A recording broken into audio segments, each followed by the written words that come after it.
কাশ্মীর হামলাকে কেন্দ্র করে রীতিমতো যুদ্ধের শঙ্কা তৈরি হয়েছে চিরশত্রু ভারত বনাম পাকিস্তানের মধ্যে। প্রশ্ন উঠেছে, পরমাণু শক্তিধর দুই দেশের মধ্যে যদি সত্যিই যুদ্ধ শুরু হয়, সেক্ষেত্রে জয়ের সম্ভাবনা কার? 513টি যুদ্ধবিমানের মালিক ভারত নাকি 328টি যুদ্ধবিমানের বহর থাকা পাকিস্তানের?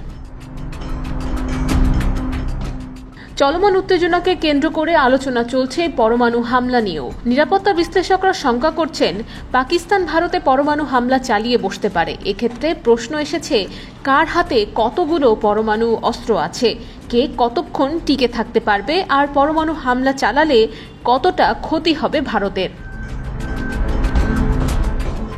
তথ্য বলছে, ভারতের ভান্ডারে এই মুহূর্তে কমপক্ষে 180টি পারমাণবিক অস্ত্র আছে।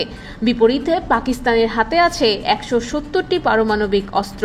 এমনকি এই সংখ্যা আরও বাড়াতে প্রতিনিয়ত কাজ করে যাচ্ছে ভারত পাকিস্তান দুই দেশই। নিরাপত্তা বিশ্লেষকরা বলছেন, সত্যিই যদি ভারত পাকিস্তান যুদ্ধ শুরু হয় আর পরমাণু অস্ত্রের ব্যবহার করা হয়, তাহলে এই যুদ্ধে জড়িয়ে পড়বে তাদের মিত্ররাও। এই যেমন ভারতের দীর্ঘদিনের বন্ধু রাশিয়ার হাতে থাকা পারমাণবিক অস্ত্রের সংখ্যা 4299, আর ডোনাল্ড ট্রাম্পের দেশের হাতে 3700টি পারমাণবিক অস্ত্র আছে। সেখানে পাকিস্তানের বন্ধু হিসেবে পরিচিত চীনের কাছে আছে 600টি পারমাণবিক অস্ত্র। এই হিসাবও সামনে চলে আসবে।